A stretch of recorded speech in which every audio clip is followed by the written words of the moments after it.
বাংলাদেশের বাইরে পৃথিবীর বিভিন্ন প্রান্তে যেখান থেকে চ্যানেলে দেখছেন আপনাদের সকলকে সাদর আমন্ত্রণ তৃতীয় মাত্রা দেখবার জন্য। প্রিয় দর্শক, ভূমিকা দেবার প্রয়োজন পড়ে না কেমন আছে বাংলাদেশ।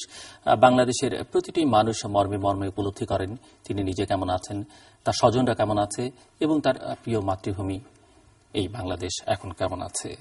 বাংলাদেশের সাম্প্রতিক বিষয়াদি নিয়ে, বিশেষ করে রাজনৈতিক পরিস্থিতি এবং যেটি স্পর্শ করেছে সমাজ রাষ্ট্রের প্রতিটি ক্ষেত্রকে, সেই বিষয় নিয়ে কথা বলবার জন্য আমার আজকের অতিথি ইংরেজি দৈনিক নিউজ সম্পাদক নুরুল কবির। তবে নুরুল কবির কেবল সম্পাদকই নন, আমার কাছে তিনি রাজনীতি, অর্থনীতি, সমাজ, দর্শনের একজন নিবিড় পর্যবেক্ষক এবং ছাত্র। স্বাগত আপনাকে স্টুডিওতে। ধন্যবাদ। যে প্রশ্নটি শুরু করতে চাই যে আজকে বাংলাদেশের যে অবস্থা, এটির মূল কারণ রাজনীতি, এবং রাজনীতি স্পর্শ করছে, সবসময় করে, কিন্তু এখন প্রবলভাবে করছে আমাদের অর্থনীতি বলি, শিক্ষা বলি, সবকিছুকে, এমনকি মানুষের মনস্তত্ত্বের উপরে এর একটা নেতিবাচক প্রভাব হচ্ছে। সো বাংলাদেশ আসলে এটি অ্যাফোর্ড করতে পারে কিনা, মানে এখান থেকে শুরু করতে চাই আমি আপনার কথা। দেখুন, অত্যন্ত গুরুত্বপূর্ণ প্রশ্ন। প্রথম কথা হচ্ছে, না, এটা পারে না। এটা বাংলাদেশের রাজনৈতিক অস্থিতিশীলতা, অর্থনৈতিক মধ্যে যে বিপন্নতা, সামাজিক জীবনে যে অস্থিরতা এবং গোটা অবস্থাটা যে একটা অনিশ্চিত ভবিষ্যতের ইঙ্গিত করে, বাংলাদেশ এটা দু কারণে অ্যাফোর্ড করতে পারে না। একটা হচ্ছে তার ইতিহাসের দিক থেকে অ্যাফোর্ড করতে পারে না। কারণ হচ্ছে এদেশের সকল মানুষের রাজনৈতিক জীবন, অর্থনৈতিক জীবন, সামাজিক এবং সাংস্কৃতিক জীবন একটা সুন্দর পরিবেশে সমৃদ্ধির জন্য এগোবে। এইটার কারণেই বাংলাদেশের মানুষ পাকিস্তান পর্বে নানান পর্বে সংগ্রাম করেছিল। একটা রক্তক্ষয়ী স্বাধীনতা যুদ্ধের মধ্য দিয়ে বাংলাদেশ রাষ্ট্র প্রতিষ্ঠা হয়েছিল। ফলে এই রাষ্ট্রের কতগুলি ঐতিহাসিক প্রমিস থাকবার কথা, যে প্রমিসগুলো দুইভাবে আবার দেখা যেতে পারে, একটা স্বীকৃত এবং আরেকটা অস্বীকৃত। স্বীকৃত যেটুকু, আমরা যদি সেটুকুই বলি, যেটা বাংলাদেশ রাষ্ট্রের সংবিধানে লেখা আছে, যেটা বাংলাদেশের স্বাধীনতা সংগ্রাম শুরুর প্রাক্কালে, সশস্ত্র সংগ্রাম শুরুর প্রাক্কালে, সেই দিনের যে মুজিবনগর সরকার, যে সরকারের প্রতিশ্রুতি ছিল যে বাংলাদেশটা স্বাধীন করবার জন্য যুদ্ধ করতে হবে এবং সেই দেশটা কেমন হবে, সেই দেশের একটি বাক্যে একটা প্রতিশ্রুতি ছিল। সেখানে তিনটে কথা ছিল, আপনার মনে থাকবার কথা, প্রতিপাদ্য। যেটা একটা হচ্ছে, এইখানে সাম্য থাকবে, এইখানে মানুষের সামাজিক ন্যায় বিচারের ব্যবস্থা থাকবে এবং নাগরিকদের মর্যাদা বোধ নিয়ে বাঁচবার ব্যবস্থা থাকবে। আপনি যদি লক্ষ্য করুন, এখন বাংলাদেশ সবচাইতে অসাম্য প্রপীড়িত একটা দেশ। সেটা অর্থনৈতিকভাবে অসাম্যের কথা বলুন, রাজনৈতিক ক্ষমতায়নের দিক থেকে সরকারি দল এবং তার বিরোধী দলের মধ্যেকার অধিকার ভোগের প্রশ্ন সাম্যের কথা বলুন, সামাজিকভাবে প্রায় ইনক্রিজিং অসাম্যের কথা বলুন, মানবিক মর্যাদা খুবই বিপন্ন নানান কারণে। মানবিক মর্যাদা নানানভাবে ব্যাখ্যা করা যেতে পারে।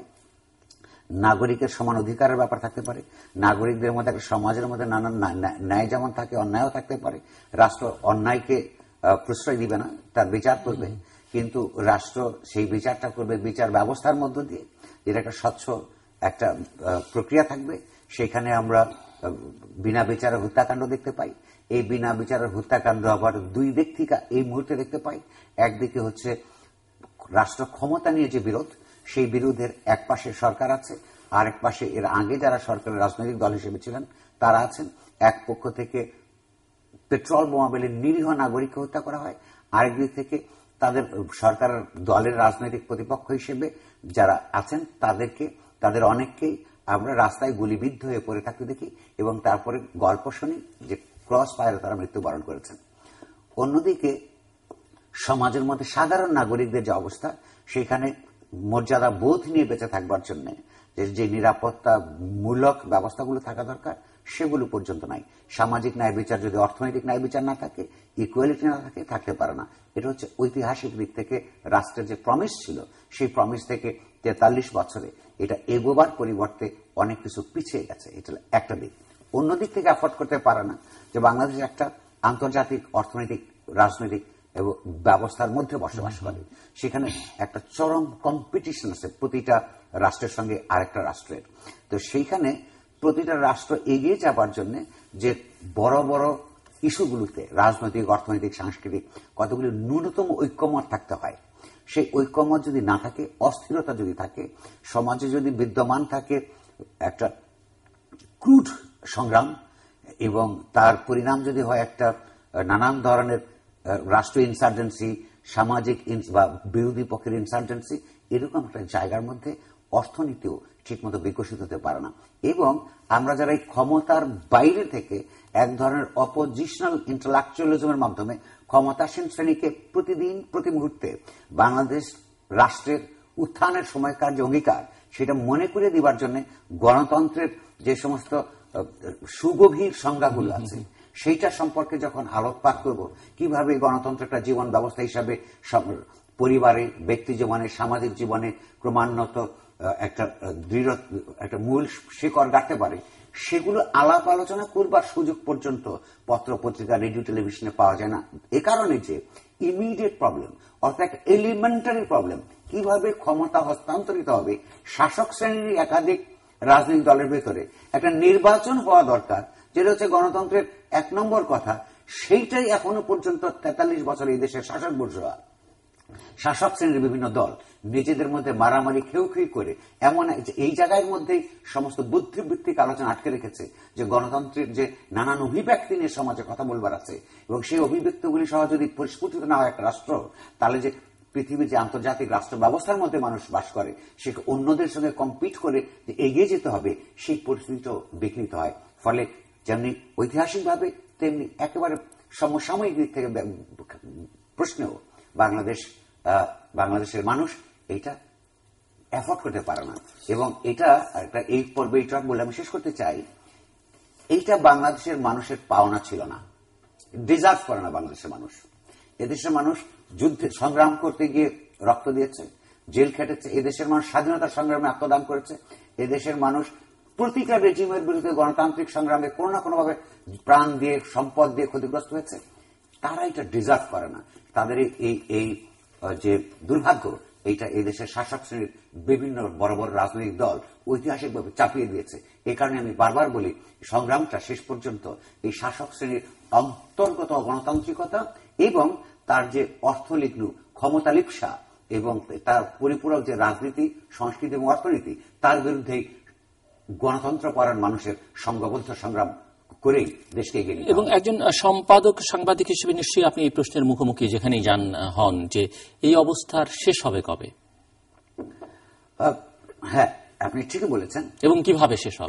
এবং এইটা আমার নিজের কাছেও আমি প্রশ্ন, আমি বুঝবার চেষ্টা করি। একটা জিনিস বুঝবার জন্য যে মেথড আমার কাছে অ্যাভেলেবল, সেটা হচ্ছে যে একটা ইতিহাস বোধ।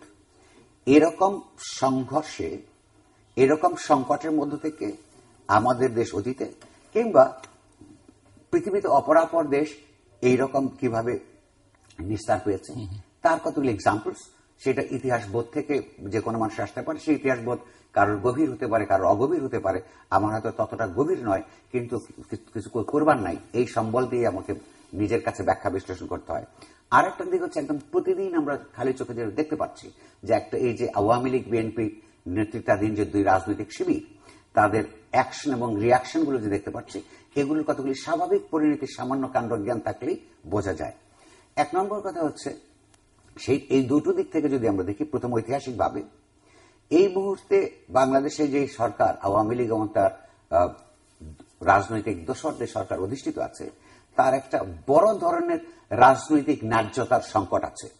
কারণ একটা গণতান্ত্রিক ব্যবস্থায় তাকে প্রতিনিধিত্বশীল গণতন্ত্র যদি না থাকে, প্রতিনিধিত্বশীল সরকার যদি না হয়, তাহলে তার ন্যায্যতার সংকট সামাজিক এবং রাজনৈতিকভাবে থাকবেই।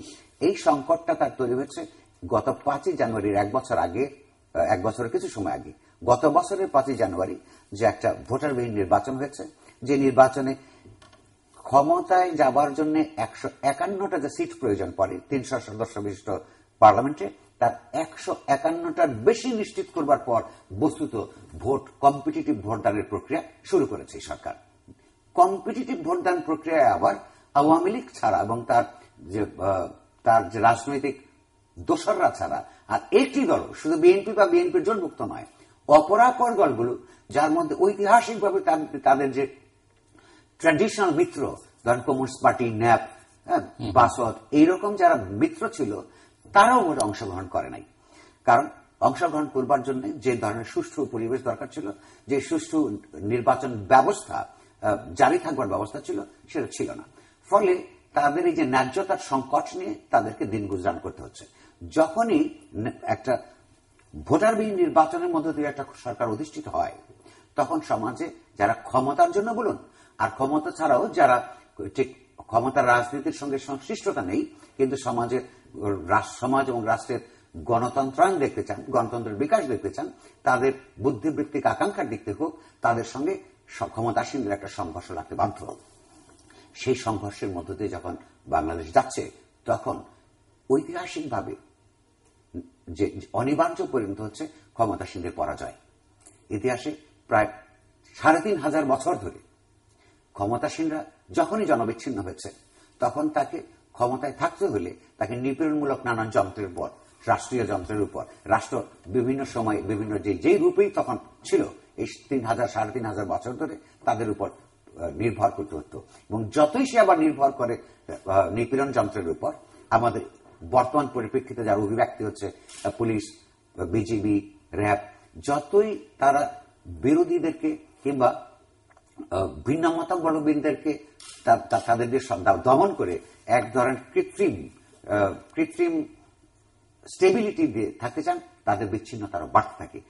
এইরকম একটা বিচ্ছিন্ন সরকার, সেটা ইতিহাস যেহেতু পাটিগণিত নয়, সে পাটিগাণিতিক ভাবে বলা সম্ভব নয়, কিন্তু তার অনিবার্য পরিণতি। কিন্তু আপনি প্রকারান্তরে যেমনটা সরকারের নৈতিক দুর্বলতা, নৈতিক অবস্থানের দুর্বলতার কথা বলছেন, অপোজিশন যারা, তারা নৈতিকভাবে তাদের স্ট্রেংথটা কোথায়? আমি এই কথা বলছি এই কারণে যে রাজনৈতিক কর্মসূচির নামে, আন্দোলনের নামে যা হচ্ছে, তার দায় তো প্রকারান্তরে তাদেরকে নিতে হবে। যে পেট্রোল বোমায় মানুষ মারা যাচ্ছে, একটা দীর্ঘ মাসের পর মাস ধরে তারা আন্দোলনকে একটা পরিণতির দিকে নিয়ে যেতে পারছে না, কিন্তু হরতাল অবরোধ দিয়ে মানুষকে এক ধরনের অবরুদ্ধ করে রেখেছে। একটি দ্বিতীয়ত হচ্ছে তাদের যে দাবি, মানে আপনি ক্ষমতা হস্তান্তরের প্রক্রিয়া নিয়ে যেখানটাতে তাদের মধ্যে বিরোধ, তারা একটি নির্দলীয় নিরপেক্ষ বা তত্ত্বাবধায়ক সরকার বা ওই নামে না হলে ওই জাতীয় কিছু একটা চান। কিন্তু এই যে আওয়ামী লীগ যে এটি, বা এই আওয়ামী লীগ এবং তার মিত্ররা মিলে যে এটি সংবিধান থেকে সরিয়ে দিল, সেটি যেমন সমালোচনার দাবি রাখে, একইভাবে এটি তো দাবি রাখে যে এই কনসেপ্টটির মূলে কুঠারাঘাত মূলত আজকে যারা বিরোধী পক্ষ বিএনপি এবং তার মিত্ররা প্রথম করেছেন 2006-এ বা তারও কিছুটা আগে 2007-এর শুরুর দিকে। আপনি ঠিকই বলেছেন, অপোজিশন যারা ক্ষমতার জন্য ক্ষমতায় যেতে চায়, তাদের নৈতিক ভিত্তি খুবই দুর্বল। কিন্তু প্রশ্নটা হচ্ছে, আমি সেটা সেই জায়গায় একটু বিস্তারিত আসবো। এক নম্বর কথা হচ্ছে, আমি ব্যক্তিগতভাবে নির্দলীয় তত্ত্বাবধায়ক সরকার ব্যবস্থা বিশ্বাস করি না। এই কারণে যে গণতন্ত্র মানে প্রতিনিধিত্বমূলক, অর্থাৎ রাষ্ট্র ক্ষমতা পাবার জন্য কিংবা সেখান থেকে নির্বাচনের ভিত্তিতে রিটেন করার জন্য কিংবা আর কারণ যাবার জন্য যে সরকার থাকবে, সেটা জনগণের প্রতিনিধিত্বমূলক সরকার হওয়া উচিত। এইখানে বাংলাদেশের রাজনীতির, এমনকি বাংলাদেশের রাজনীতির শাসক শ্রেণীরও দুর্ভাগ্য এই যে এইখানে গণতন্ত্রের কথাই সব রাজনৈতিক দলগুলো বলে, কিন্তু গণতান্ত্রিক মূল্যবোধে তারা বিশ্বাস করে না। যেখানে আওয়ামী লীগের ন্যায্যতার অভাব, সেইখানেই তার রাজনৈতিক প্রতিপক্ষের ন্যায্যতার সৃষ্টি হয়। আবার বিএনপির যেখানে ন্যায্যতার অভাব, সেখানেই তার প্রতিপক্ষের ন্যায্যতা সৃষ্টি হয়। কি করে? এই ক্ষেত্রে আওয়ামী লীগের দাবি যে আমরা একটা তত্ত্বাবধায়ক সরকার থেকে বেরিয়ে এসেছি, সারা পৃথিবীতে যে নিয়ম সেইটার বহাল করেছি, এইটা শুনতে কিন্তু ভালো লাগে, এটা তো আমার এটা পছন্দ করবার কথা। কিন্তু তারও এখানে অনৈতিকতা ছিল এই জায়গায়। ওইটা প্রতিষ্ঠা করবার জন্য যে ধ্বংসাত্মক সংগ্রাম তারা করেছিলেন, এবং সেই সংগ্রামের পরে দুই পক্ষ, বিএনপি তখন বাধ্য হয়ে যদিও, কিন্তু তারা একমত হয়ে ওই ব্যবস্থায় গেছিলেন। এবার এটা যখন বদলে দেওয়া হলো, তখন আওয়ামী লীগ এবং তার মিত্ররা কিন্তু এককভাবে এটা করেছে। তারা তো বলছেন যে বিএনপিকে তারা মিটিং এ ডেকেছিলেন, যে সংসদীয় কমিটি ছিল, বিএনপি সেখানে যায়নি। এই কথা সত্য, কিন্তু সেইটাও তাদের অন্যায্য দাবি, এই কারণে যে সেটা যদি আমরা মেনেও নেই, আপনার সে কথা মনে থাকবার কথা যে সর্বদলীয় সংসদীয় কমিটিতে আওয়ামী লীগ নিজেও, যে বিএনপি ছাড়াও যারা ছিলেন, তারা প্রত্যেকেই প্রাথমিকভাবে, এটা পত্রপত্রিকায় বেরিয়েছে এবং তাদের নোটসের মধ্যে সেগুলো আছে, সেই প্রসিডিংস এখনো খুঁজে পাওয়া যাবে, তারা নিজেরাই আরো 2টা টার্ম তত্ত্বাবধায়ক সরকারের কথা রাখবার জন্য, রিটেইন করবার জন্য তারা বলেছিলেন, ভেবেছিলেন। কারণ তারা সত্যিকার অর্থেই তারা অ্যানালিসিস করেছিলেন যে সেই জায়গায় আমাদের যাওয়া দরকার, কিন্তু সেই সাংস্কৃতিক রাজনৈতিক পরিবেশ এখনো সৃষ্টি হয়নি। সেটা কিন্তু উল্টে গিয়েছিল একদিনে, এক সন্ধ্যায়। অর্থাৎ যেই পরিস্থিতিটা তার এই সৃষ্টি হলো, সেটার দায় একদিকে যেমন আওয়ামী লীগের, আরেকদিকে বিএনপির এখানে নৈতিক ন্যায্যতার অভাব হলো এই জায়গায় যে তার আগের নির্বাচনে প্রেসিডেন্ট ইয়াজউদ্দিনকে কেন্দ্র করে তারাও আওয়ামী লীগকে ঠকাবার জন্য এমন একটা মেকানিজম দাঁড় করিয়েছিল।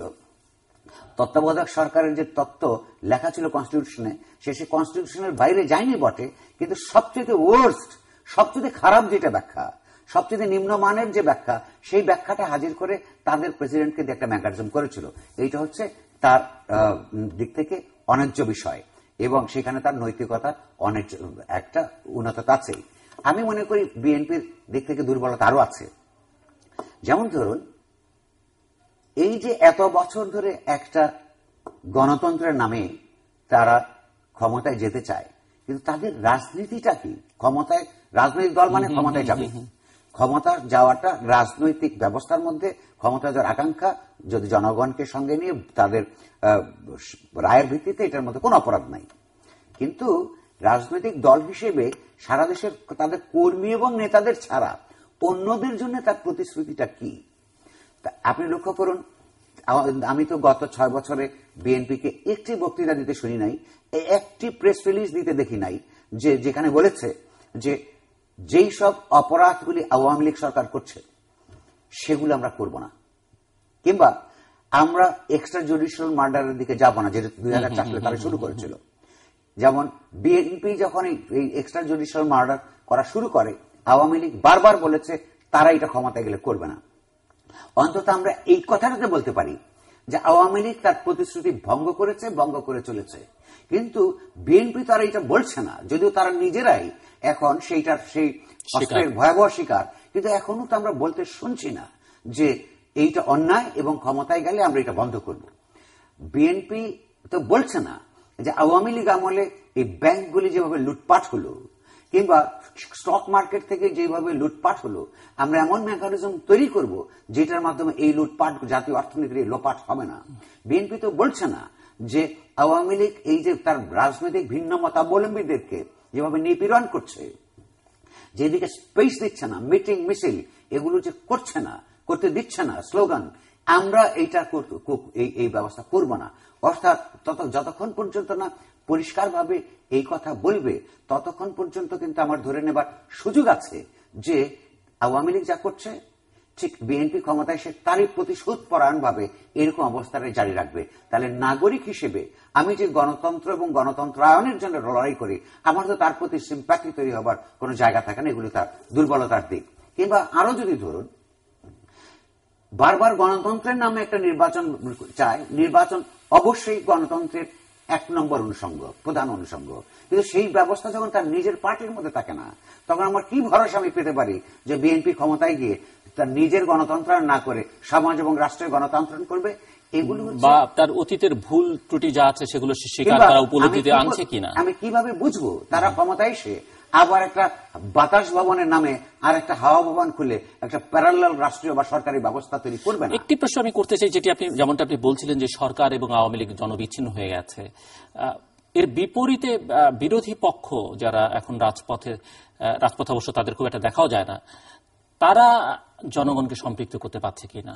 আমার মনে হয় যে এখানে দুটো ঘটনা আছে। একটা হচ্ছে এইমাত্র আমরা যে আলোচনাগুলি করলাম, আওয়ামী লীগকে সরিয়ে, আওয়ামী লীগ একটা নিপীড়নকারী সংগঠন এবং সরকার হিসেবে মানুষের সামনে প্রতিভাত আছে, আমার তাই ধারণা। আমি নিজে দেখি তাই, মনে করি তাই, মানুষকেও আমি মানুষের ইন্টেলিজেন্সকে আমি প্রশ্ন করি না, তারা এটা বুঝতে পারেন।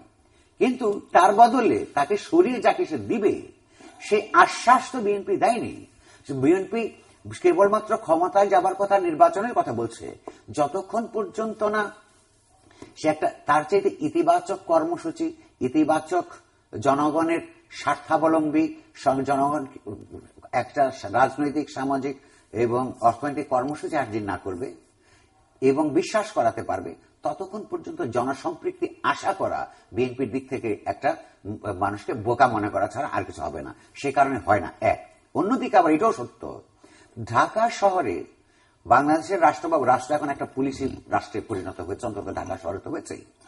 এই নিপীড়নকে ভেদ করে কেবলমাত্র বিএনপিকে ক্ষমতায় যাওয়ার জন্য মানুষ সংগ্রাম করতে আসবে এই ভরসা করাও সমাজতাত্ত্বিক দিক থেকে আমার মনে হয় ভুল হবে।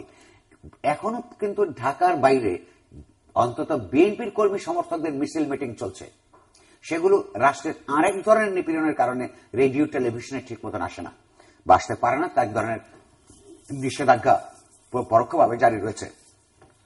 তার নিজস্ব বাহিনী আছে অনেক, অর্থাৎ এই যে আওয়ামী লীগ বিএনপি যখন ক্ষমতায় যায়, তারা যে ক্ষমতার স্বাদ এবং লাভ বিতরণ করে, তার মধ্য দিয়ে তাদের কর্মী সমর্থকদের মধ্যে তার মধ্য দিয়ে তাদের একটা বাহিনী তৈরি হয়। সেটা আওয়ামী লীগেরও ছিল, বিএনপিরও আছে।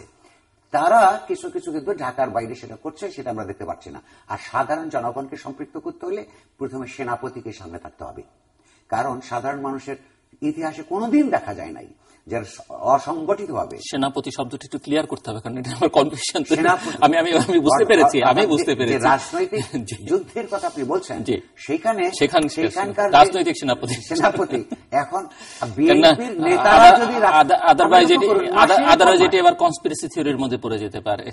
আচ্ছা, বিএনপিতে মাসের পর মাস, বছর পর বছর হরতাল ডেকেছে। হরতালের দিন কেন্দ্রীয় নেতাদেরকে 2-4 জন বাদ দিলে কখনোই রাস্তায় দেখা যায় নাই।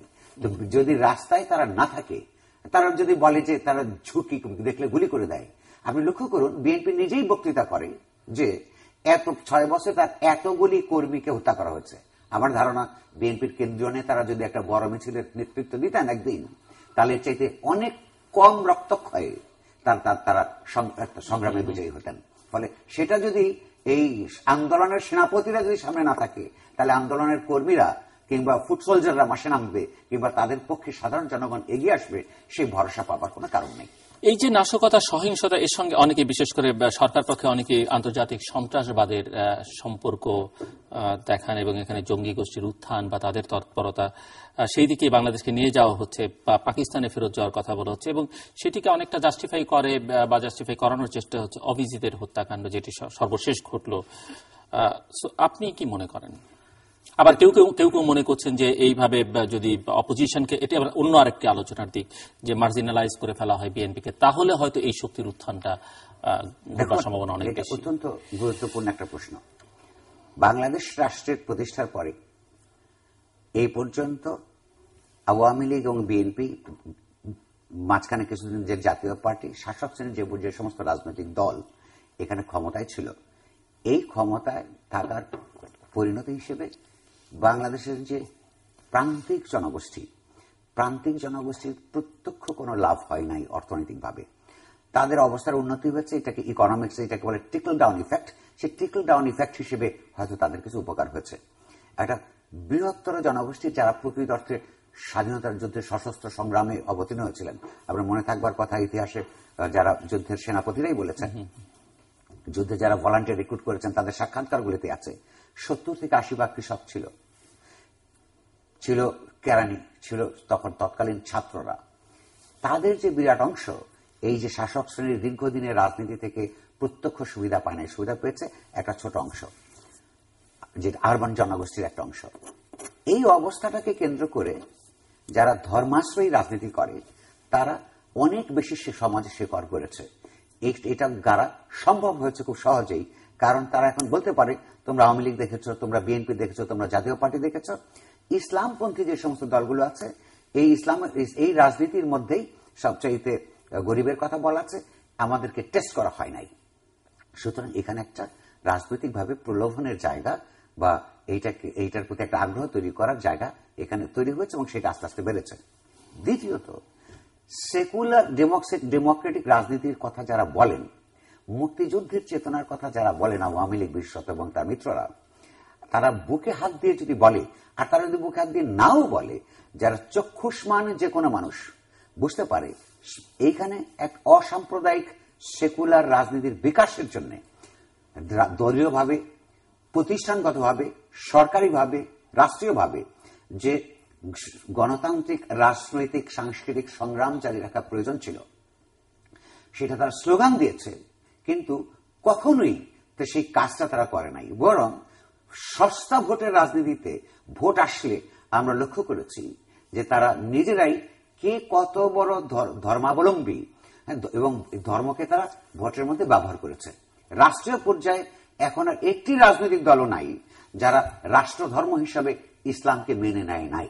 কারণ এটা জাতীয় পার্টি করেছিল, আওয়ামী বিএনপি সেইটাকে রেখে দিয়েছিল।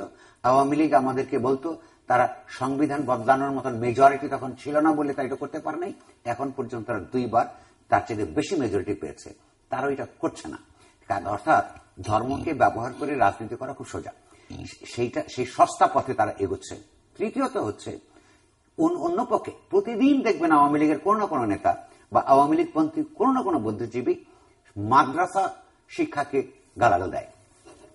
কিন্তু আপনি যদি খতিয়ান দেখেন, প্রতি বছর এই মাদ্রাসাগুলোকে বেশি বেশি হারে আওয়ামী লীগ সরকার অনুদান দিয়ে সংসদে দাঁড়িয়ে গর্ব করেছে যে অন্যদের থেকে আমরা মাদ্রাসাকে বেশি দেই, অর্থাৎ আমরা আরো বেশি হইল ধর্মপন্থী।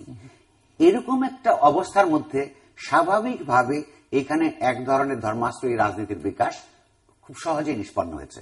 দ্বিতীয় কথা হচ্ছে এইটাকে এখন জঙ্গিবাদ, মৌলবাদ এই কথাগুলো বলে এক ধরনের সুবিধা নেওয়ার চেষ্টা আওয়ামী লীগ করছে। সরকার কখনো কখনো রাষ্ট্রদ্রোহিতা করতে পারে, আওয়ামী লীগ এক ধরনের রাষ্ট্রদ্রোহিতায় আপনার মগ্ন হয়েছে। আপনি লক্ষ্য করুন, বাংলাদেশ বোধহয় একমাত্র রাষ্ট্র যার ফরেন মিনিস্ট্রি বই লিখে প্রচার করেছে ইংরেজি ভাষায় পৃথিবীতে যে বাংলাদেশে মৌলবাদের উত্থান হয়েছে এবং জঙ্গিবাদের উত্থান হয়েছে। এর আগের টার্মে ক্লিন্টন যখন এখানে এসেছিলেন তখন এই কাজটা করেছে। এটা কত ভয়াবহ, কারণ হচ্ছে মার্কিন সাম্রাজ্যবাদকে আমরা লক্ষ্য করি, মার্কিনীদেরকে, যে পশ্চিম এশিয়ায় এবং আমাদের দক্ষিণ এশিয়ায় আফগানিস্তানে মৌলবাদের বিস্তার ঘটেছে, জঙ্গিত্ববাদের বিস্তার ঘটেছে, এই কথাটাকে উপলক্ষ করে তারা আক্রমণ চালিয়েছে। আর এই দেশে একটা সরকার বই লিখে প্রচার করেছে যেখানে মৌলবাদের এবং জঙ্গিবাদের উত্থান হয়েছে।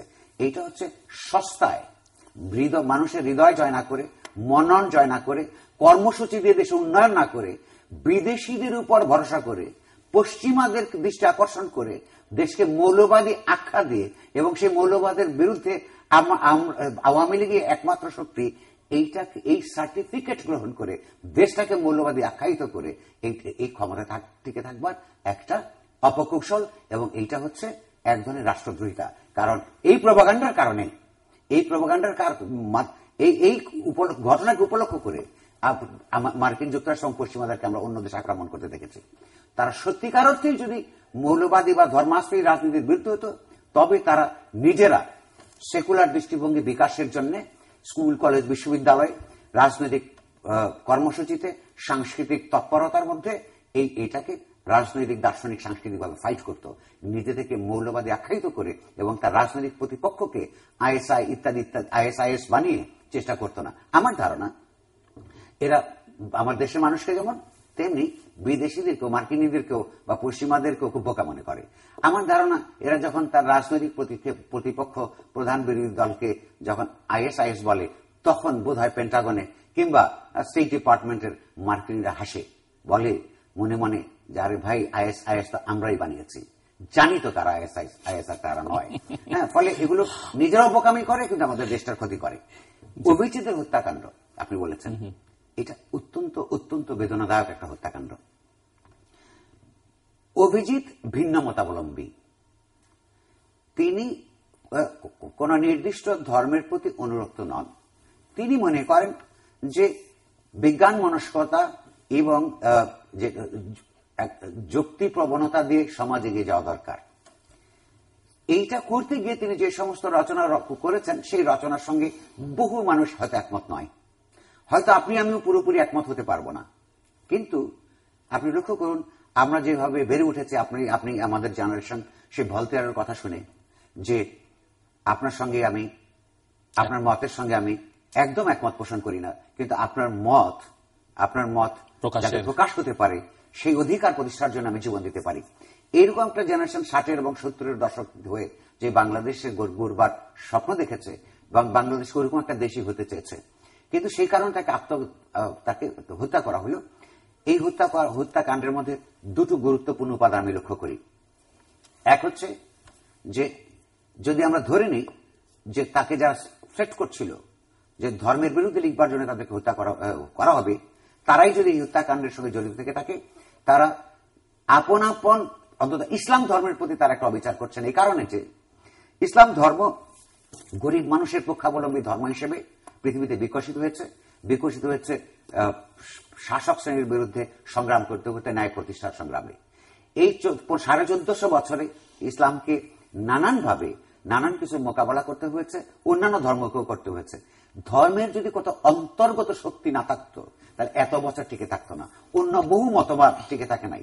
ফলে এটাকে প্রতিষ্ঠা করবার জন্য মানুষকে হত্যা করতে হবে, এইটা ধর্মের প্রতি তারা সার্ভিস দিচ্ছেন, এইটা মনে করবার আমার দিক থেকে কোনো কারণ দেখি না। তারা অন্তর্গত যে শক্তি এইটাকে বোধ হয় ঠিক মতো উপলব্ধি করতে পারেন না। দ্বিতীয়ত হচ্ছে তাকে যখন হত্যা করা হলো তার চাই কয়েক গজের মধ্যে পুলিশ ছিল। হত্যা করবার আগের থেকে আমরা পুলিশ র্যাবের বক্তৃতা শুনেছি যে ত্রিস্তর বিশিষ্ট একটা নিরাপত্তা বেষ্টনী ওখানে গড়ে তোলা হয়েছে। যে পরিধি পর্যন্ত এই নিরাপত্তা বেষ্টনী থাকবার কথা সরকার ঘোষণা করেছে, সেই পরিধির অভ্যন্তরে তার হত্যাকাণ্ড ঘটেছে। এই হত্যাকাণ্ড ঘটবার পরে নিরাপদে এই হত্যাকারীরা চলে যাওয়ার পর আমি নাগরিক হিসেবে আমি হেল্পলেস বোধ করি, আমি অসহায় বোধ করি। কার কাছে আমি এই বিচার চাইব? যে কোনো সমাজে যদি রাষ্ট্র থাকে, সেই রাষ্ট্রের যদি সরকার থাকে, সরকার কাছেই তো একটা অবৈধ হত্যাকাণ্ডের বিচার চাইবার কথা। কিন্তু সরকার নিজেই তার রাজনৈতিক প্রতিপক্ষকে ক্রসফায়ারের নামে যখন হত্যা করে, তখন আরেকটা হত্যাকারী সরকারের কাছে আরেকটা হত্যার বিচার চাওয়া, এটা তো খুবই আইরনিক। আমরা একটু শেষের দিকে এগিয়ে চলেছি এবং বেশ কিছু প্রসঙ্গ আছে আর আপনার সঙ্গে কথা বলবার মধ্যে। তার মধ্যে দিয়ে আমি যে প্রশ্নটা দিয়ে শুরু করেছিলাম যে বাংলাদেশ অ্যাফোর্ড করতে পারে কিনা এই পরিস্থিতিটা, দেশের অর্থনীতি যে চিত্র এই মুহূর্তে আপনি কি দেখছেন বা ভবিষ্যতে? দেখুন, সরকারের কথা কেউ বিশ্বাস করে না, তৃতীয় বিশ্বে তো করেই না। কারণ সরকার দুটো কাজ করে সাধারণত এদেশে, এর আওয়ামী লীগ সরকারও করে, এর আগের সরকারগুলো করেছে। একটা হচ্ছে তাদের ভালো কথা বললে মানুষ সেটাকে সন্দেহ করে এটা কতটা এক্সাজারেটেড, আর খারাপ কথা বললে চিন্তা করে যে এর অনুসন্ধান করতে হয় এই হঠাৎ তো ভালো হয়ে গেল কেন, এর পেছনে অন্য কোনো কারণ আছে কিনা। তবু আমাদেরকে তো সরকারি হিসাব নিকাশ, তথ্য ইত্যাদি দিয়ে তো জীবন চালাতে হয়, সংসার সন্দেহ সহ। আপনি লক্ষ্য করুন, আমাদের এদেশে এই বছরের বাজেট হচ্ছে 2,50,000 কোটি টাকার মতন। আমাদের প্রধানমন্ত্রী সেদিন সংসদে দাঁড়িয়ে বলেছেন এই 2 মাসের গোলযোগে 1,12,000 কোটি টাকার ক্ষতি হয়েছে। এই ফিগার কম হতে পারে, বেশি হতে পারে, কিন্তু আমরা লক্ষ্য করছি সরকার ব্যবসায়ের একটা ফিগার দিয়েছে, তার কাছাকাছি কিন্তু অলমোস্ট ফিগারটা। তারপর ব্যাংকগুলির খারাপ অবস্থা আমরা শুনেছি। ট্রান্সপোর্ট সেক্টর গতকালকে কম্পেনসেশন চেয়েছে। বিভিন্ন সেক্টরকে যারা এইটার কারণে কম্পেনসেশন যদি চায় ন্যায্যভাবেই, আসলে তো ট্রান্সপোর্ট ক্ষতিগ্রস্ত হয়েছে, গার্মেন্টস ক্ষতিগ্রস্ত হয়েছে, সাধারণ মজুর, আপনার কৃষকরা ভীষণভাবে ক্ষতিগ্রস্ত হয়েছে। তার ট্রান্সপোর্ট এই হরতালের কারণে কিংবা অবরোধের কারণে তার উৎপন্ন ফসল দেশের সর্বত্র পাঠাতে পারে নাই, তাকে কম দামে বিক্রি করতে হয়েছে। এই জিনিসগুলো আবার তাকে বেশি দাম একসময় কিনতে হবে। এই সমস্ত বিষয়গুলো অর্থনীতিকে ভীষণভাবে ক্ষতিগ্রস্ত করেছে। সরকার এটা সাম্প্রতিককালে স্বীকার করছে যে ইকোনমির ক্ষতি হয়েছে। কিছুদিন আগ পর্যন্ত একটা ডিনাল সিনড্রোমের মধ্যে ছিল, বলছিল বিএনপির সংগ্রাম মানুষকে স্পর্শ করছে না, বিএনপির সংগ্রামে সবকিছুই স্বাভাবিক আছে, এটা তারা বলেছে। তাহলে অথচ স্বাভাবিক ছিল না। এই যে ক্ষতিগ্রস্ততা, এই ক্ষতিগ্রস্ততার পেছনের কারণ প্রধানত রাজনৈতিক। নির্বাচনটা একটা অনিষ্পত্তিকৃত ঘটনা। 1 বছর চালিয়েছে বিএনপি, তেমন কোনো সংগ্রাম করতে পারে নাই। সেটার কারণে যদি সরকার মনে করেছে তারা বুঝি এক ধরনের বল প্রয়োগের মাধ্যমে নিজেদেরকে স্টেবিলাইজ করে ফেলেছে। আজকে যে সমস্ত সামাজিক, অর্থনৈতিক, সাংস্কৃতিক, শিক্ষাগত ক্ষতি হচ্ছে এবং যে সংগ্রাম, সেটা আগুনের পোড়া বলুন বা কিংবা গাড়ি ধ্বংস করা বলুন, এটা হচ্ছে রোগের সিমটম। এটা এই ডিজিজ হচ্ছে এখানে নির্বাচন ব্যবস্থাটা ঠিক হয় নাই এখনো পর্যন্ত দুই পক্ষের মধ্যে, এবং গত নির্বাচন যেটা হয়েছিল সেটা মানুষের কাছে গ্রহণযোগ্য হয় নাই। এই কারণে এটা আওয়ামী লীগ হোক বিএনপি হোক, আমি মনে করি এটা দুইটাই বড় বড় রাজনৈতিক দল, একটা আর একটাকে কোন রকমই কোন স্পেস না দিয়ে মতামতকে উপেক্ষা করে কোন পার্টি এখানে নির্বিঘ্নে ক্ষমতা চালাতে পারবে না। এডুকেশনের ক্ষেত্রে, শিক্ষার ক্ষেত্রে কি প্রভাব পড়ছে বলে মনে করেন আপনি? আপনি ধরুন, আমার ধারণা, হ্যাঁ আপনার বাচ্চাদেরকে আমি চিনি, আপনার বাচ্চারা স্কুল গোয়িং। শুধুমাত্র এই কথাটা বলি, আমি আমার বাচ্চাও স্কুলে যাই। আমরা যদি শুধু নিজেদের জীবন দিয়ে দেখি, 2 মাস ধরে ঠিক মতো ক্লাস হচ্ছে না। অন্যদিকে স্কুলগুলির উপর 2 ধরনের চাপ আছে। এক হচ্ছে সরকারের দিক থেকে দেওয়া এক ধরনের প্রত্যক্ষ চাপ, স্কুল খোলা রাখো স্বাভাবিক দেখাবার জন্য। অন্যদিক থেকে একটা স্নায়বিক চাপ স্কুল কর্তৃপক্ষের উপর, যে স্কুল কতদিন পর্যন্ত ছাত্রছাত্রীদের লেখাপড়া বন্ধ রাখবো, তাদের দায়িত্ববোধের চাপ। আবার স্কুল যখন খোলা রাখে সেখানে সামনে বোমা পড়ে, কোন কোন জায়গায় বোমা ফুটেছে, কোন কোন জায়গায় চিঠি গিয়েছে। আপনি আর আমি বাবা মা হিসেবে কিভাবে আমার সন্তানদেরকে ওখানে পাঠাবো? ফলে শিক্ষা ব্যবস্থা একটা পর্যদস্ততার দিকে যাচ্ছে। তার আগে তো এমনিতে গত 5-6 বছরের শিক্ষার মান, পরীক্ষা হারের রেট যে হারে পাশের হারে যে হারে বেড়েছে, পরীক্ষা কোয়ালিটির সর্বশেষ শিক্ষা মন্ত্রণালয়ের সিদ্ধান্ত দেখলাম এখন নাকি পরীক্ষা পরীক্ষা ফেল করলেও দেওয়া যাবে। তাহলে কেন টেস্ট পরীক্ষা করতে হবে, নিতে হবে, এটার কোন অর্থ বুঝি না।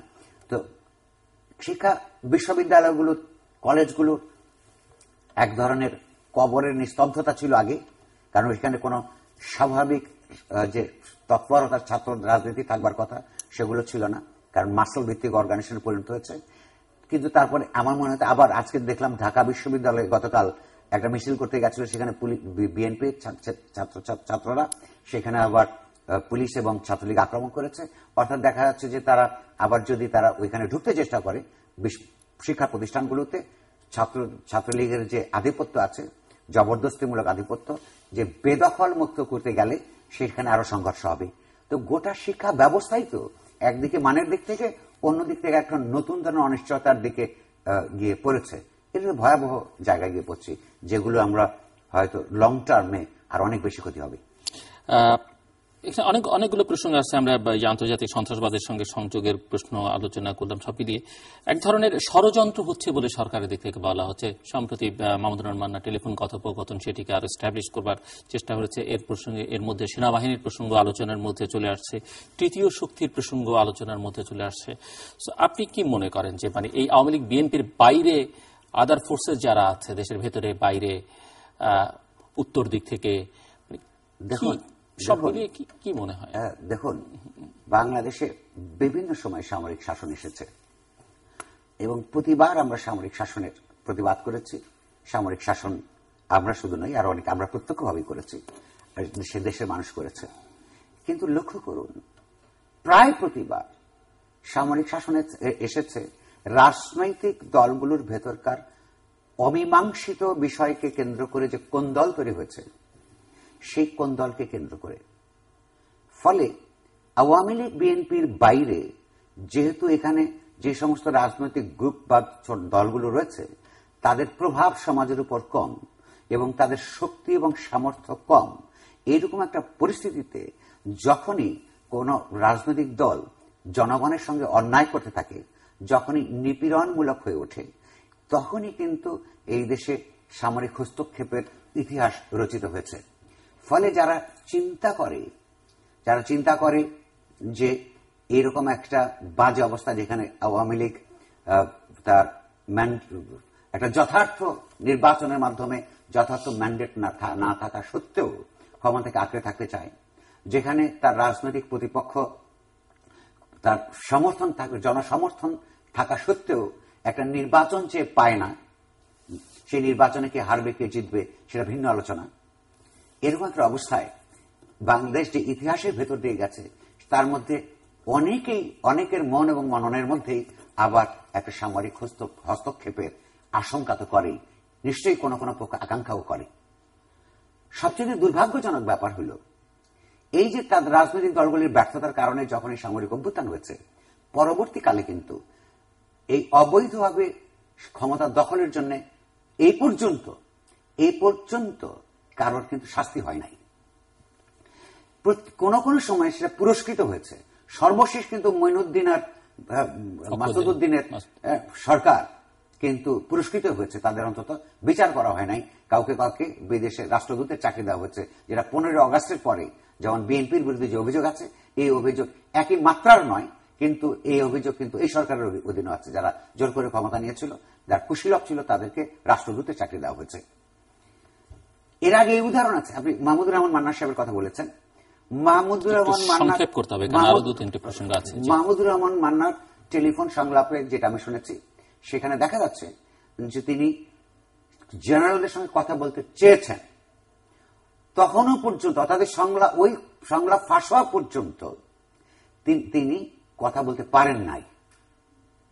কথা বললে তিনি কি কথা বলতেন সেটা আমরা জানি না, কিন্তু এরকম জেনারেলদের সঙ্গে, এবং তারপর এখন তার কি শাস্তি হবে সেটাও আমরা জানি না, কিন্তু এরকম জেনারেলদের সঙ্গে কথা বলে ক্যাসেট বেরিয়েছে, সেই রকম রাজনীতিক এই দেশে মন্ত্রী হয়েছেন। আওয়ামী লীগের ক্যাপ্টেন তাজের কথা মনে থাকবার কথা আপনার। জেনারেল নাসিমের অভ্যুত্থানের সময়ে তার কিন্তু ক্যাসেট বেরিয়েছিল এবং পরবর্তীকালে উনি মন্ত্রী হয়েছেন। এটা হচ্ছে আমাদের রাজনীতির দুর্ভাগ্যজনক অসঙ্গতি। এই অসঙ্গতি পরায়ণতার উত্তর হচ্ছে যে বাংলাদেশকে রাজনৈতিক একটা, আমি জানি আওয়ামী লীগ একটা স্বৈরতান্ত্রিক শক্তি হিসেবে আবির্ভূত হয়েছে। এটা ইতিবাচক উত্তর, ইতিবাচক সমাধান হচ্ছে যত পরিশ্রম করেই হোক না কেন তাকে রাজনৈতিকভাবে মোকাবেলা করতে হবে। কারণ হচ্ছে যে ওইটার বিকল্প একটা সামরিক শাসন হতে পারে না। দ্বিতীয় সব কথা হচ্ছে, আজকের এই সংগ্রামটা শুধু বিএনপির সংগ্রাম নয়। আওয়ামী লীগ এটাকে বিএনপির সংগ্রাম হিসেবে, এবং আওয়ামী লীগের ইন্টালেকচুয়াল এটাকে বিএনপির সংগ্রাম, ক্ষমতার সংগ্রাম হিসেবে চিত্রায়িত করবার চেষ্টা করছে। বিএনপির সংগ্রাম হচ্ছে তার ক্ষমতায় যাবার। বাংলাদেশে অনেক মানুষ আছে যারা ক্ষমতাকে কেন্দ্র করে চিন্তা করে না। তারাও তো তার ভোটাধিকার যে প্রতিষ্ঠিত হওয়া দরকার, এটা আমার সংগ্রাম। এখানে মুক্ত চিন্তা করার অধিকার থাকা দরকার, এটা আমার সংগ্রাম। এখানে ক্ষমতাকে ন্যায্যভাবে সমালোচনা করার জন্য ইন্টালেকচুয়াল, অপোজিশনাল ইন্টালেকচুয়ালিজমের অধিকার থাকতে হবে, এটা আমার সংগ্রাম। এরকম লক্ষ মানুষের সংগ্রাম আছে। অর্থাৎ আওয়ামী লীগের আজকে স্বৈরতান্ত্রিকতার যে সংগ্রাম, এই সংগ্রামটা কেবল বিএনপির সংগ্রাম না। বাট এখানে মিস্টার নুরুল কবির, এই যে বুদ্ধিবৃত্তিক চর্চা বা বুদ্ধিজীবী যাদেরকে আমরা বলি, বা নাগরিক সমাজ, সিভিল সোসাইটি নানাভাবে অভিহিত করি, আমরা লক্ষ্য করছি যে এদের ব্যাপারে ইতিমধ্যেই রাজনীতিবিদদের এক ধরনের অ্যালার্জি আছে, আবার এই শক্তিটি জনগণেরও আস্থা অর্জন করতে পারছে না। আমি বলছি যে বুদ্ধিজীবী বলতে একটা রেসপেক্টের জায়গা, তাদের প্রতি আস্থা রাখা, নাগরিক সমাজ, সিভিল সোসাইটি, সেরকম কোন শক্তি কিন্তু এখন খুব একটা লক্ষণীয় নেই যারা জনগণের আস্থা পাচ্ছেন। আমার মনে হয় 1 মিনিটে আরো 2-3টি প্রশ্ন আছে। ধন্যবাদ আপনাকে। এই যে মানুষের তাদের উপর আস্থা নাই, এটা অত্যন্ত ন্যায্যভাবে ঘটেছে। কারণ হচ্ছে আমরা কৈশোরে যে সমস্ত বুদ্ধিজীবীদের কথা শুনে শুনে বড় হচ্ছে বই পড়ে, তারা কিন্তু ক্ষমতার সঙ্গে ওতপ্রোতভাবে জড়িত ছিল না। এইখানে আওয়ামী লীগ পন্থী বুদ্ধিজীবী, বিএনপি পন্থী বুদ্ধিজীবী যেমন আছে, এবং তারা ক্ষমতায় গেলে এদেরকে ক্ষমতার নানান জায়গায় দেখা যায়, এটা মানুষের কাছে ছবির মতন পরিষ্কার আছে। দ্বিতীয়ত হচ্ছে এর বাইরে যারা এক ধরনের সুশীল সমাজ বলে পরিচিত হচ্ছে, তারা ইতিমধ্যেই তাদের ভবিষ্যৎকে নষ্ট করেছে। আর কারণ হচ্ছে তারা একটা বিরাট অংশ এর আগের বার সামরিক শাসকদের সঙ্গে তৎপর ছিল, ফলে এই সংকটটা তৈরি হয়েছে। আবার ক্ষমতার কাছাকাছি যারা বুদ্ধিজীবী আছেন, তাদের চেহারা দেখলে মানুষ বলছে, কথা বলতে মানুষ বলছে, এবং তারা তাদের আপন আপন দলকে ভয়ানকভাবে ক্ষতিগ্রস্ত করেন। আমি ছোট্ট একটা এই পর্বে একটা উদাহরণ দিয়ে শেষ করব। ধরুন, আওয়ামী লীগের যারা ট্র্যাডিশনাল বুদ্ধিজীবী ছিলেন, তাদেরকে আমরা, যারা 60-এর দশক থেকে সংগ্রামের সঙ্গে ছিলেন আওয়ামী লীগের, তাদেরকে আর দেখতে পাই না। এক ধরনের তরুণ তুর্কিদের আমরা দেখতে পাই। এরা কোনো না কোনো ভাবে হয় একটা ব্যবসা প্রতিষ্ঠানের মালিক, কিংবা অন্য একটা মিডিয়া প্রতিষ্ঠানের কর্ণধার। এইরকম কিছু লোকজনদেরকে আমরা প্রতিদিন কথা বলতে দেখি সরকার হয়ে। এরা সরকারি দলটাকে সবচেয়ে বেশি ক্ষতি করেছে বলে আমার ধারণা। যেমন ধরুন, আওয়ামী লীগ তো কোনো বলশেভিক পার্টি না, কিংবা আয়াতুল্লাহ কোমেনির পার্টিও না। এটা একটা নিয়মতান্ত্রিক রাজনীতির কথা বলতো, যেটাকে আমাদের ভাষায় বুর্জুয়া পার্টি বলি। তো বুর্জুয়া পার্টি সংগ্রামও করে, সংলাপও করে। এই পার্টিকে তাদের যে তরুণ বুদ্ধিজীবীরা, তার পক্ষে হয়ে কথা বলতে বলতে এমন জায়গাটা নিয়ে গেছে যে এর রাজনৈতিক প্রতিপক্ষের সঙ্গে সংলাপ করা অপরাধ, এবং সংলাপ করলে পরাজয় হয়ে যাবে। আওয়ামী লীগকে যে আজকে এমন জায়গায় নিয়ে এসেছে যে একটা নিয়মতান্ত্রিক রাজনীতি শুরু করবার জন্য তার রাজনৈতিক পরিস্থিতি প্রতিদ্বন্দ্বীর সঙ্গে সংলাপ করবে, অথচ যেটা ছাড়া এখানকার উত্তরণ, এই সংকট উত্তরণ সম্ভব নয়, সেইটাকে সেই জায়গায় তার বুদ্ধিজীবীরা নিয়ে গেছে, যেটা অপমানজনক। এটা কিন্তু আওয়ামী লীগকে তারা উপকার করে নাই, কারণ আওয়ামী লীগকে কোনো না কোনো দিন তার রাজনৈতিক প্রতিপক্ষের সঙ্গে সংলাপের মাধ্যমেই এই সমস্যার সমাধান করতে হবে। যেহেতু গণমাধ্যমের প্রসঙ্গে আপনি নিয়ে এসেছেন, গণমাধ্যমের রোল আপনি কিভাবে দেখেন? আমার হাতে অত সময় নেই, আমি তারপরে প্রশ্নটি করছি। এবং সাম্প্রতিককালে এডিটর্স কাউন্সিলের একটি বিবৃতি, সেই বিবৃতিকে ঘিরে আবার মতবিরোধ, এবং সেখানে আবার এই বিবৃতির মধ্যে আপনার পত্রিকার প্রসঙ্গ এসছে, আবার সেটি নিয়ে সমালোচনাও হয়েছে যে 1.5 মাস আগের ইস্যু, নিউ এজের, এবং ঘটনা সেরকম নয়, তারপরও এটি এই বিবৃতির মধ্যে কিভাবে স্থান পেল, সব মিলিয়ে যদি একটু আপনি মন্তব্য করেন, কিন্তু সময়টা মাথায় রাখতে হবে। আমরা অত্যন্ত কিছুটা কৌতুকের সঙ্গে সম্পাদক পরিষদের বিবৃতিকে নিয়ে পরবর্তীকালে যে ঘটনাগুলি ঘটল একটু লক্ষ্য করেছি আমি। কৌতুকের সঙ্গে এই কারণে যে যারা যারা এই বিবৃতির পক্ষে কিংবা বিপক্ষে আছেন, তারা প্রত্যেকেই কোন জীবনের কোন না কোন পর্বে সংগঠনের সঙ্গে যুক্ত ছিলেন, নিজেরাই করেছেন, এখনো তারা নানান সংগঠনের সঙ্গে যুক্ত আছেন। আমি নিজে শুধুমাত্র এই সম্পাদক পরিষদের একজন সাধারণ সদস্য হিসেবে এই সংগঠনের সঙ্গে যুক্ত আছি আর পত্রিকা সম্পাদনা করি। এই বিবৃতিটি প্রস্তুত হয়েছে প্রেসিডেন্ট এবং সেক্রেটারির জয়েন্ট সিগনেচার করা আহ্বানে, নোটিশের ভিত্তিতে মিটিং, যেটা প্রেসিডেন্ট স্বয়ং, সেক্রেটারি স্বয়ং আলাপ আলোচনা করে তারিখ নির্ধারণ করেছেন সংবিধান অনুসারে। সেইখানে যারা উপস্থিত ছিলেন সেইখানে তার সংখ্যাগরিষ্ঠ ছিলেন, কোরাম হয়েছিল, কোরামের চেয়ে বেশি ছিল। সেইখানে একটা প্রস্তাবিত বিবৃতি পাঠ করে শোনানো হয়েছে, প্রত্যেকের হাতে একটা করে কপি ছিল, এবং সেখানে কিছু কিছু সংশোধন এসেছে। সংগঠনের নিয়ম হচ্ছে তারপরও কেউ কেউ যারা মিটিং এ ছিলেন না, নোটিশ পাওয়ার পরেও, আমি পরবর্তীকালে জেনেছি, সাধারণ সম্পাদককে প্রশ্ন করেছি যে অন্যদেরকেও সেই দিনও জানানো হয়েছিল কিনা। উনি আমাকে SMS দেখিয়েছেন, সকালেও তিনি সবাইকে SMS করেছেন। যারা আসেন নাই তাদের দ্বিমত থাকতে পারে, তাদের উচিত ছিল সেটা পরবর্তী মিটিং উত্থাপন করা। তাদের দ্বিমত আমি লক্ষ্য করেছি, দুটো দ্বিমত লক্ষ্য করেছি, তাদের দ্বিমত লক্ষ্য করেছি ব্যাপারে, আর সরকারও দ্বিমত পোষণ করেছেন। সরকারের একটা ইনফরমেশন মিনিস্টার একটা বিবৃতি দিয়েছে এটা ঠিক নয় বলে, আর তারা বাকিরা অন্যরা যারা এর বিরোধিতা করছেন তারাও বলেছেন ঠিক নয়। তো ঠিক না হতেই পারে, একটা সংগঠন একটা বিষয়কে যেভাবে দেখে, হ্যাঁ, সেইভাবে সরকার কিংবা সমাজের অন্য কোনো ব্যক্তিবর্গ প্রতিষ্ঠান দেখতেই পারেন, না দেখতেই পারেন। কিন্তু মিডিয়াতে যে একটা ভয়ের সংস্কৃতি চালু আছে, যে কোনো বিবেকবান, যে কোনো সৎ বুদ্ধিজীবী তার সঙ্গে জড়িত মানুষ এটা স্বীকার করবেন। টেলিভিশন বন্ধ হয়েছে 3টা,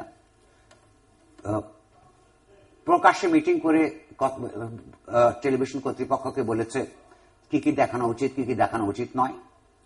পত্রপত্রিকা টক শো একটা বন্ধ হয়েছে, আর যদি বলে একাধিক, কেন যে টেলিভিশন পুরো বন্ধ হয়ে গেলে সেগুলো টক শো সবাই বন্ধ হয়। এবং এক ধরনের সাংস্কৃতিক নিপীড়ন জারি রয়েছে। যেমন ধরুন এই ব্যাপারে, টক শোর ব্যাপারে আমি অন্তত মনে করি আমাদের প্রধানমন্ত্রীর একটা রসবোধ আছে, সেন্স অফ হিউমার আছে। শুধু টক বলে টক শো ছেড়ে দিয়েছেন, কিন্তু তার চারপাশের যারা তরুণ তুর্কি তারা টক শোওয়ালাদেরকে আপনার নানানভাবে গালি দিয়েছেন, পাগল বলেছেন, অসুস্থ বলেছেন, দেশদ্রোহী বলেছেন। এখন তো প্রায় 80 জন টক শোতে সরকারি দলের লোকেরা থাকে, তাদের কথা, তাহলে তারাও টক শো করেন, তারাও পাগল কিনা দেশদ্রোহী কিনা আমি জানি না, কিন্তু আমরা এটা মনে করি না, যার যার মতামত দেওয়ার কথা।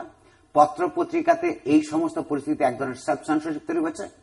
এইটা তো এক দলনিরপেক্ষভাবে বস্তুনিষ্ঠভাবে সাংবাদিকতা করা এক ধরনের চাপের মুখে পড়েছে। সম্পাদক পরিষদ সেই বিবৃতি দিয়েছে, সেটা এক শব্দ এদিক ওদিক হতে পারে, হয়তো এটা চেয়ে বেটার ড্রাফট হতে পারত, সেটা একটা অন্য আলোচনা। কিন্তু আমি মনে করি সম্পাদক পরিষদের বিবৃতিতে একটা সত্য, সাধারণ সত্যটা বেরিয়ে এসেছে। বাট কথা তো বলাও যাচ্ছে, কথা তো যেমন আপনি বলছেন বলা যাচ্ছে, তো সেটা তো সরকারের দিক থেকে বলা হচ্ছে যে এই কথা সত্যি, এই কথা আমি আগেও বলেছি যে হ্যাঁ আমি কথা বলি, কথা না বলতে পারলে লিখি, কিন্তু আমাকে কিন্তু কতগুলি সম্ভ্রমের ঝুঁকি নিতে হয়। যেমন ধরুন, এই কথাগুলো বলবার কারণে আমাকে পাগল বলবে, দেশদ্রোহী বলবে, এরকম কিছু লোকজন প্রতিদিন, এবং এই আওয়ামী লীগের এই সমস্ত নেতা এবং বুদ্ধিজীবীরা বলবে, যারা আগামীকাল ক্ষমতায় থেকে চলে গেলে যাদের বিরুদ্ধে 150 করে হয়তো দুর্নীতির মামলা হতে পারে। ফলে এইসব তাদের কারণেই কিন্তু এই যে আওয়ামী লীগ সংলাপে আপনি এনজয় করেন না কেন? যারা টকশোতে নিয়মিত করেন, এমনকি সঞ্চালনা করেন, অংশ নেন, তারাও তো এগুলো বলেন টকশোর বিরুদ্ধে, টকশোর আলোচনার বিরুদ্ধে। আপনি তো বলছেন যে বাইরে থেকে অনেকে বলছে, ভেতরে যারা আছেন তারাও তো বলছেন, আবার তারা নিজেরাও করছেন, নিজেরাই আবার নিজেদেরকে টকশো আলো বলছেন। আপনি বলছেন অসঙ্গতি। আপনার একেবারে শেষ প্রান্তের 1 মিনিট সময় আমার হাতে, কনক্লুড আপনি কিভাবে করবেন। কিন্তু একটি প্রশ্ন করা হয়নি আপনাকে, যে আমরা সবসময় দেখি যে এরকম ক্রাইসিসের সময়ে আমাদের রাজনীতিবিদরা দূতাবাসগুলোতে দৌড়দৌড়ি করেন, আন্তর্জাতিক কমিউনিটির সঙ্গে যোগাযোগের চেষ্টা করেন। ঠিক এই দফায় সেরকমটি লক্ষ্য করা যায়নি, বরং আমরা লক্ষ্য করছি যে আন্তর্জাতিক কমিউনিটির, জাতিসংঘ থেকে শুরু করে আমাদের এখানকার ফ্রেন্ডস অব বাংলাদেশ যে রাষ্ট্রদূতরা আছেন, তারা ছুটোছুটি করছেন, তাদের উদ্বেগ প্রকাশ করছেন। আপনি কিভাবে দেখেন? শেষ করতে হবে, আমাকে হাতে 1 মিনিট। দেখুন, 1 নম্বর কথা হচ্ছে যে একটা আন্তর্জাতিক বিশ্ব ব্যবস্থার মধ্যে প্রতিটা দেশের মধ্যে প্রতিটা দেশের স্টেক থাকে। এর আগের বার 1-11 তৈরি করবার ক্ষেত্রে বিদেশিদের একটা ভূমিকা ছিল। আমি ব্যক্তিগতভাবে নাগরিক হিসেবে খুশি যে ওই রকম কোন ভূমিকায় এখনো পর্যন্ত তাদেরকে দেখা যাচ্ছে না। এটা একটা স্বস্তির দিক। উদ্বেগের দিক হচ্ছে আমাদের দেশের সমস্যা যদি আমরা সমস্যার সমাধান না করতে পারি, এইটা আমাদের জন্য জাতীয় লজ্জার দিক। আওয়ামী লীগ এবং বিএনপি উভয় পক্ষকেই আমরা দূতাবাসগুলিতে দৌড়াদৌড়ি করতে দেখি। কিন্তু আমি এই কথা এখানে বলবো, যেখানে সমস্ত দেশকে আমরা উদ্বেগ প্রকাশ করতে দেখছি, ভারতকে আমরা এখনো করতে দেখছি না। ভারতীয়রা খুব বেশি উদ্বেগ প্রকাশ করেছে বা দৌড়াদৌড়ির মধ্যে আছে, এইটা আমরা দেখি নাই। এইটা নিয়ে বাংলাদেশের মানুষের একটা উদ্বেগের কারণ আছে, বরং আমি মনে করি কারণ হচ্ছে এই যে একটা অন্যায্য সরকার বাংলাদেশে প্রতিষ্ঠিত রয়েছে, এই সরকারকে প্রতিষ্ঠিত করবার ক্ষেত্রে ভারতের যে আগের যে পররাষ্ট্র সচিব ছিলেন, তিনি ঢাকা এসেছিলেন। ঢাকা এসে নির্বাচন অর্গানাইজ করার চেষ্টা করেছেন। আজকের আওয়ামী লীগের পার্টনার বাংলাদেশের আগের রাষ্ট্রপতি এরশাদ নিজে বলেছিলেন যে সব পার্টির অংশগ্রহণ করার দরকার নাই, অধিকাংশ করলেই হবে, এই কথা তিনি বলেছিলেন এবং তাকে নির্বাচন করতে বলেছিলেন। তার দুর্ভোগ বাংলাদেশকে এখন পোহাতে হচ্ছে। ফলে ভারত তার যে এখনকার যে অবস্থা, তাদের মনে করি যে বাংলাদেশ একদিন তার এই সংকট থেকে বেরোবে, এই জনগণই সংকট থেকে বের করে নিয়ে আসবে দেশ। কিন্তু ভারতের সবচেয়ে ক্ষতি হচ্ছে বলে আমার ধারণা, কারণ ভারত এরকম একটা সরকার বসিয়ে দিয়ে যাওয়ার পর যে ঘটনাগুলো ঘটছে, বাংলাদেশের মানুষ আরো বেশি ভারত বিরোধী হয়ে উঠছে এবং তার একটা পরিষ্কার উদ্বেগ, উৎকণ্ঠা এই বর্তমান পরিস্থিতি নিয়ে আমরা দেখি নাই। কিন্তু আমরা হস্তক্ষেপ চাই না, আপনি যদি আমাকে বলেন, কিন্তু তার অবস্থানটা পরিষ্কার দেখলে আমরা স্বস্তি বোধ করব। অনেক ধন্যবাদ মিস্টার নুরুল কবির। দর্শক কথা বলছিলেন ইউএস সম্পাদক নুরুল কবির। যে সংকটের মধ্যে দিয়ে বাংলাদেশ যাচ্ছে, বাংলাদেশ এটি অ্যাফোর্ড করতে পারে না, ধারণ করবার মতো অবস্থায় নেই। এটি বাংলাদেশের জনগণ ডিজার্ভও করে না, নুরুল কবিরই বলছেন। এবং তিনি মনে করেন যে সংকটের মধ্য দিয়ে যাচ্ছে, নিশ্চয়ই আন্তর্জাতিক সহযোগী যারা আছেন, উন্নয়ন সহযোগী, তাদের উদ্বেগ উৎকণ্ঠার যথেষ্ট কারণ রয়েছে। তারা তাদের অবস্থান পরিষ্কার করবে, কিন্তু তাদের কোনো হস্তক্ষেপ এখন পর্যন্ত দেখছেন না নুরুল কবির। এবং সেখান থেকে তিনি স্বস্তি খুঁজছেন, ভারতের অবস্থানটাও তিনি পরিষ্কার দেখতে চাইছেন, এটি তার আকাঙ্ক্ষার কথা। তবে তিনি স্পষ্ট করে মনে করেন যে বাংলাদেশ এই সংকট থেকে বেরোবে এবং বাংলাদেশের জনগণই এই সংকট থেকে বেরোবার পথ খুঁজে নেবে। দর্শক, আমাদের সঙ্গে থাকবার জন্য অসংখ্য ধন্যবাদ। আপনাদের সবার জন্য শুভকামনা।